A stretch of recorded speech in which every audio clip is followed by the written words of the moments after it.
দেখুন বন্ধুরা, কলার কোপ্তা বানানোর জন্য আমি সরষে, রসুন, আদা, কাঁচা লঙ্কা, পেঁয়াজ নিয়েছি। এগুলোকে আমি একটু বেটে নেব। দেখুন বন্ধুরা, পোস্ত আমি বেটে নিয়ে চলে এসেছি, আর এতে পেঁয়াজও বেটে নিয়ে চলে এসেছি। এতে আমি একটা আলু নিয়েছি আর একটা কাঁচকলা নিয়েছি। এবারে কোপ্তাটা আমি বানিয়ে নেবো। তো কীভাবে বানাবো একটু দেখুন। এবার দেখুন, এতে আমি পেঁয়াজ কুচি দিয়ে দিলাম,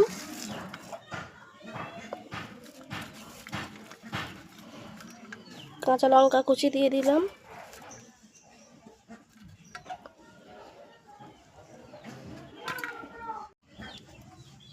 পরিমাণ মতো লবণ, ধনের গুঁড়ো, সামান্য হলুদের গুঁড়ো,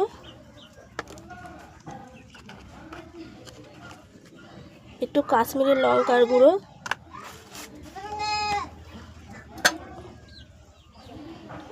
একটু সামান্য লেবুর রস দিয়ে আমি এটাকে একটু ভালোভাবে মাখিয়ে নেব। দেখুন মাখিয়ে নিয়েছি। সবশেষে আমি একটু ভিনেগার দিয়ে দেব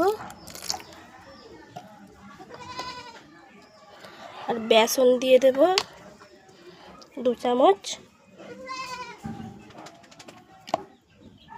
দিয়ে আমি আরও ভালো করে একটু মাখিয়ে নেব। এর বন্ধুরা দেখুন, আমি হাতে করে এরকমভাবে গোল গোল করে নেব।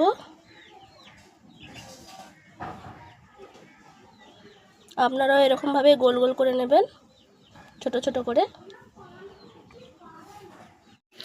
দেখুন বন্ধুরা, সব কটা আমার গোল গোল করে রেডি হয়ে গেছে। এবারে আমি কড়াইতে একটু ভেজে নেব লাল লাল করে। দেখুন বন্ধুরা, তেল কিন্তু আমার গরম হয়ে গেছে। এবারে আমি এগুলোকে একে একে ছেড়ে দেব।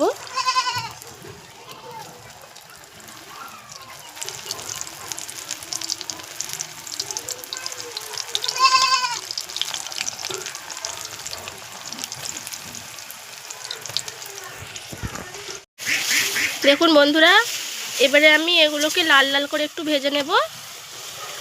তো দেখতে থাকুন। দেখুন বন্ধুরা, আমি তুলে নিয়েছি। এরকম লাল লাল হবে বন্ধুরা। এবারে আমি ফোড়নে দেব পাঁচফোড়ন, শুকনো লঙ্কা, তেজপাতা, তারপরে টমেটো কুচি, পেঁয়াজ বাটা দিয়ে দেবো।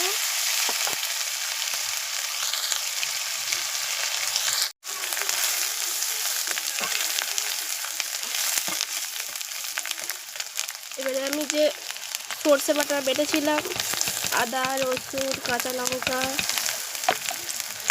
সেটা দিয়ে দিলাম। এগুলোকে আমি একসাথে একটু ভাজা ভাজা করে নেব। দেখুন বন্ধুরা, ভাজা ভাজা হয়ে গেছে।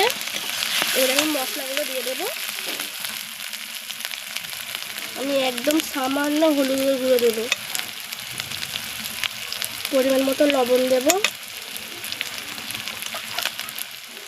1 চামচ ধনে গুঁড়ো দেব,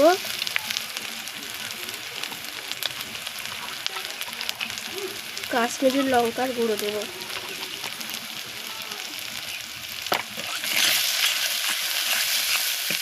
দিয়ে ভালোভাবে আমি একটু কষিয়ে নেব। দেখুন বন্ধুরা, মশলা আমার কষানো হয়ে গেছে, কত সুন্দর তেল ছেড়েছে, দেখতেই পাচ্ছেন। এবারে আমি জল ঢেলে দেবো।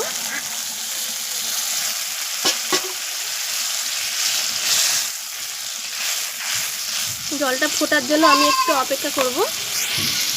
দেখুন বন্ধুরা, জল কিন্তু আমার ফুটে গেছে। এবারে আমি কোপ্তাগুলোকে দিয়ে দেব।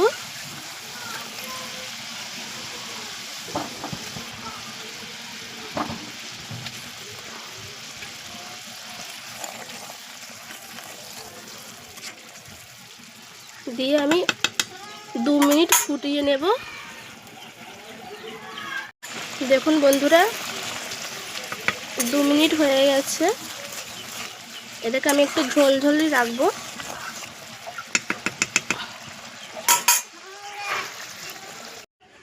দেখুন বন্ধুরা, কত সুন্দর হয়েছে। ভিডিওটি ভালো লাগলে একটা লাইক, কমেন্ট, শেয়ার আর সাবস্ক্রাইব করে দিবেন। ধন্যবাদ বন্ধুরা।